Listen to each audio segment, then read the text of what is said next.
Opa, tudo bom com você? Aqui é Paulo. Agora a gente vai falar um pouquinho sobre vigas Gerber antes que a gente passe para os exercícios práticos. E aí a gente vai começar falando do conceito de vigas Gerber. Vigas Gerber são associações de vigas isostáticas simples, podendo ser calculadas, estabelecendo o equilíbrio de cada uma de suas partes. Tá? Porque eu vou ter partes que elas têm estabilidade própria e partes que não têm estabilidade própria. Essas que não têm estabilidade própria, elas dependem das primeiras, as outras, né? As que têm já estabilidade própria, tá bom? Então, a gente vai resolver inicialmente as vigas simples que não têm estabilidade própria. Um exemplo clássico, né, nos livros, eu tirei esse exemplo aqui do livro do Susekind. Na verdade, o que ele mostra aqui? Se nós fôssemos construir aqui uma ponte sobre esse rio, não é? Provavelmente nós teríamos que ter aqui uma estrutura inteira. A dificuldade de execução dessa obra, dessa estrutura, seria muito grande. Onde é que entra a viga Gerber? Eu divido esse grande problema em etapas, né? Eu faço duas estruturas menores, como aqui no trecho AB, e outra no trecho CD. Depois eu venho e coloco aqui, olha, essa estruturazinha no trecho EF, fica muito mais fácil. Essa estrutura pode ser concretada depois, pode ser pré-moldada e simplesmente encaixada aqui. E no local desse encaixe, tá? No local desse encaixe, eu chamo de dentes Gerber. Por quê? Porque ele, observa aqui do jeito que ele está aqui, ele não permite a translação horizontal nem vertical, mas ele permite rotação. E porque ele permite rotação, não existe resistência às tendências de rotação, não existe momento fletor. Momento fletor, no lugar da rótula, no lugar aqui do dente Gerber, ele é zero. Então, isso é uma informação fundamental. Quantas rótulas eu tiver na minha estrutura, eu terei equações de momento nulo em cada uma dessas rótulas. Perfeito? Tranquilo? Então, vamos aqui para alguns exemplos de decomposição. Então, observa aqui que eu tenho essa viga longa aqui, eu tenho uma, duas, três rótulas, tá? 3 dentes Gerber. Significa que eu tenho aqui uma, duas, 4, 5, 6 equações, 6 incógnitas, com apenas 3 equações de equilíbrio no plano. Mas eu tenho 3 rótulas, tenho 3 equações de momento zero em cada uma das rótulas. Então, essa estrutura passa a ser uma estrutura isostática. Então, a primeira coisa que eu vou fazer é separar aquelas que têm equilíbrio próprio daquelas que não têm. Então, observa que o trecho CD, ele depende, para ficar estável, do trecho AB, né, do trecho ABC e do trecho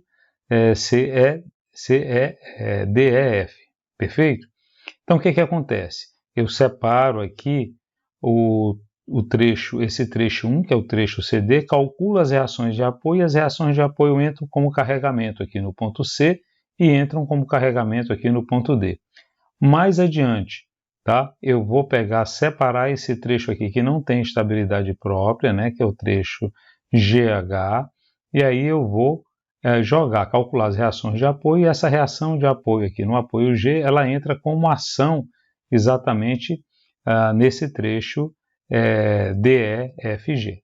Legal? Esse trecho aqui. Perfeito? Então é assim que eu faço. Eu vou discretizar as estruturas. A primeira coisa que eu tenho que identificar são aquelas que têm estabilidade própria e aquelas que dependem dessas que têm estabilidade própria para se manterem estáveis. Perfeito? Esse é o primeiro exemplo. Vamos lá para um segundo exemplo aqui. Olha só. Olha só. Então eu já identifico a viga ABC como uma viga, como um trecho de estabilidade própria, que tem estabilidade própria.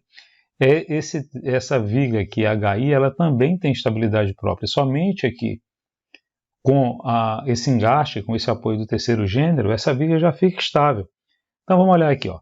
Vamos começar da esquerda para a direita. Então eu tenho aqui a ABC, a viga CDE, ela não tem estabilidade própria, ela depende de ABC, então ela joga o carregamento dela, a reação de apoio no apoio C, que ela entra como, a reação de apoio, ela entra como ação ativa aqui em ABE, legal?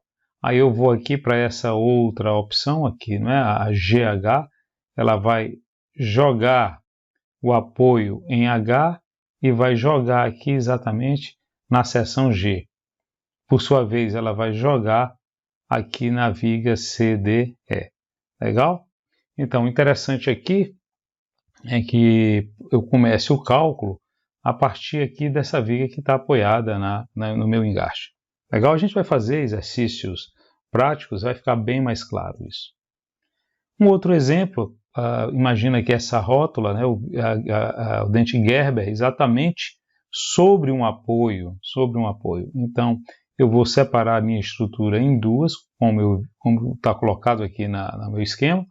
Tá? Vou calcular as reações de apoio, as duas reações do trecho AB e do trecho BC, eles entram como ação, tá? No meu apoio B. Legal? Então foram 3 exemplos simples para que a gente possa ter uma ideia de como funciona uma viga Gerber. E aí, dá uma olhadinha lá nos exercícios que a gente vai resolver para ficar mais claro a forma de resolução. Tá bom? Um grande abraço para você, a gente se vê.